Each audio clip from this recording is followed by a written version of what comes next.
12,000 years ago, according to the ancient philosopher Plato, there existed an island empire so advanced, so powerful, that its memory has haunted civilizations for millennia. He called it Atlantis, a naval superpower that, in a single catastrophic day and night, was swallowed by the ocean and vanished forever. For 2,400 years, historians, explorers, and scientists have searched for this lost world. Some believe it's a myth. Others believe it was real, and that the evidence has been hiding in plain sight all along.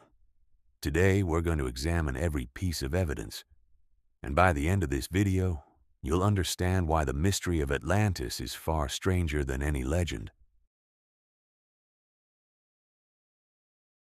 The entire story of Atlantis comes from one source, the ancient Greek philosopher Plato, writing around 360 BC. In two of his dialogues, Timaeus and Critias, he described Atlantis in remarkable detail. According to Plato, Atlantis was a circular island located beyond the Pillars of Hercules, what we now call the Strait of Gibraltar. It was home to a mighty civilization that ruled much of Europe and Africa. Its capital city was an architectural wonder, concentric rings of land and water, connected by canals, adorned with gold and silver temples. But the Atlanteans grew corrupt and greedy.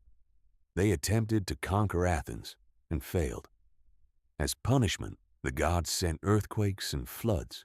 Within a single day and night, Atlantis sank beneath the waves. The critical question that has divided scholars for centuries: was this history or allegory? Surprisingly, there is genuine geological and archaeological evidence that demands serious consideration. Around 9,600 BC, exactly when Plato said Atlantis existed, sea levels worldwide rose dramatically as the last ice age ended.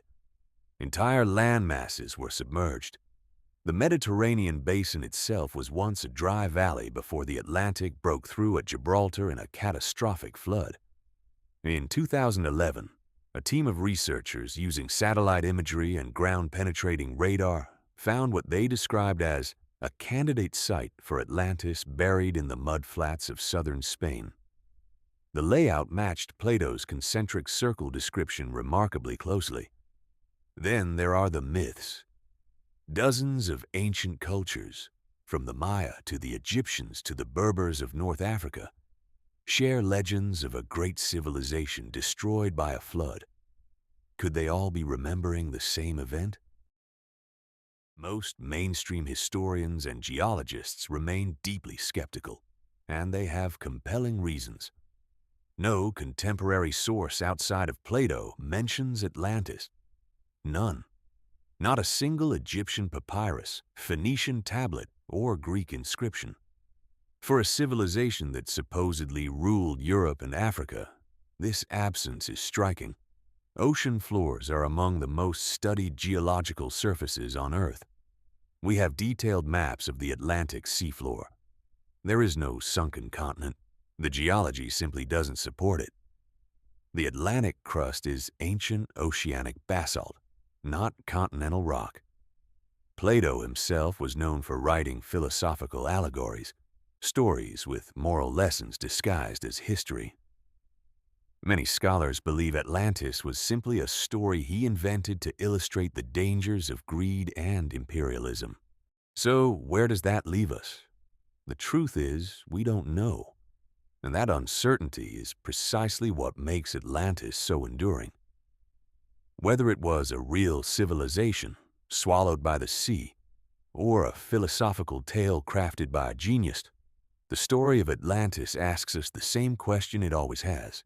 What great things might humanity build and lose without the world ever knowing?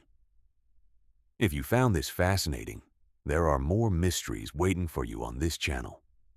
Subscribe, and we'll explore them together.